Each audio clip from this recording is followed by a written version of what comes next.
अस्सलाम वालेकुम everyone, welcome back to my YouTube channel. उम्मीद करती हूँ कि आप लोग सब खैरियत से होंगे। Today I will discuss the review of Mytika tablet. इसके क्या यूजेस हैं, क्या बेनिफिट्स हैं, किस तरह से हम इसको इस्तेमाल कर सकते हैं और कौन से लोग ऐसे हैं जिनमें इसका इस्तेमाल नहीं किया जाता है। Each and everything I will discuss with you. So अगर आप मेरे चैनल पर न्यू हैं तो मेरे चैनल को सब्सक्राइब कर लें और बेल आइकन का बटन प्रेस कर लीजिएगा ताकि मेरी आने वाली तमाम वीडियोस के नोटिफिकेशन आपको मिलते रहें। तो चलते हैं अपनी वीडियो की जानिब। हमारे पास ये जो टैबलेट है माइटिका, पहले मैं आपके साथ रिव्यू शेयर कर चुकी हूँ। मॉन्टेगेट टैबलेट, दोनों के ब्रांड नेम चेंज हैं बट जो इसमें सॉल्ट यूज़ किया गया है वो है मॉन्टिलोकास सोडियम। ये मेरे पास 10 मिलीग्राम की पोटेंसी में अवेलेबल है। ये हिल्टन फार्मा कंपनी की एक प्रोडक्ट है।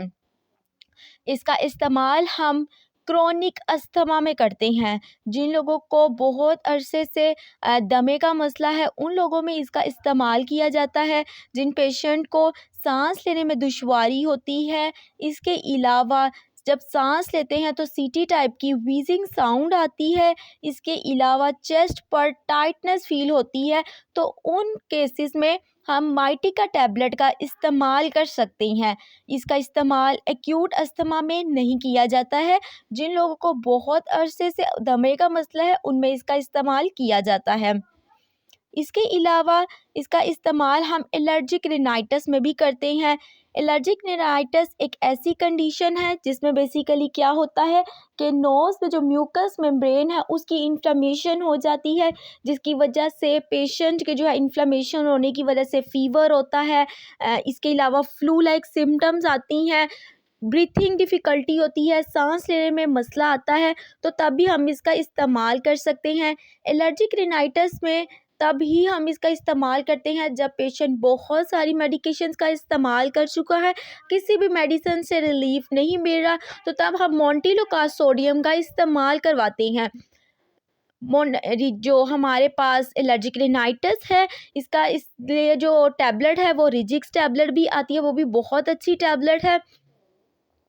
इसके अलावा जो हमारे पास अस्थमा की डिफरेंट टाइप्स होती हैं, बाज़-औक़ात इस तरह से होता है कि एक्सरसाइज इंड्यूस अस्थमा होता है कि एक्सरसाइज करने के बाद पेशेंट को बहुत ज़्यादा सांस लेने में मसला पेश आता है, तो उन पेशेंट्स में एक्सरसाइज करने से पहले इस टैबलेट का इस्तेमाल करवाया जाता है।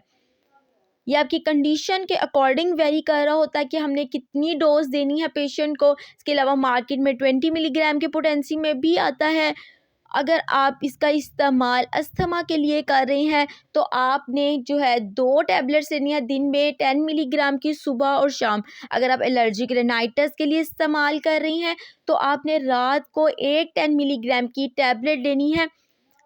ये रही इसके बेनिफिट्स।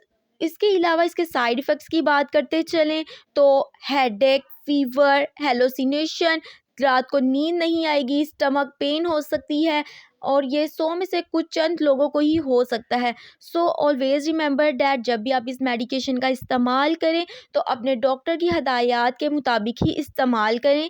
इसके अलावा स्टमक पेन हो सकती है, स्टमक अपसेट वगैरह भी हो सकता है। नेक्स्ट हम इसके प्राइस की बात करते चलें तो इसके एक पैक में 14 टैबलेट्स होती हैं, जो कि हमारे पास पाकिस्तानी प्राइस की हम बात करें तो इसकी प्राइस जो है ऑलमोस्ट 530 रुपया, जो आपको किसी भी फार्मेसी शॉप से ईजिली मिल जाएगी। उम्मीद करती हूँ कि ये मेरी वीडियो आपके लिए बहुत इन्फॉर्मेटिव रही होगी। If you guys like this video so don't forget to share with your friends and also subscribe my YouTube channel. इसके अलावा अगर आप मेडिकल स्टूडेंट हैं तो आप हमारा व्हाट्सएप ग्रुप भी ज्वाइन कर सकते हैं, जिसमें हम डिफरेंट कोर्सेज करवाते हैं जो कि आपकी क्लिनिकल स्किल्स को इम्प्रूव करेंगे। मिलते हैं आपसे नेक्स्ट वीडियो में, तब तक अपना बहुत ख्याल रखें। अल्लाह हाफिज़।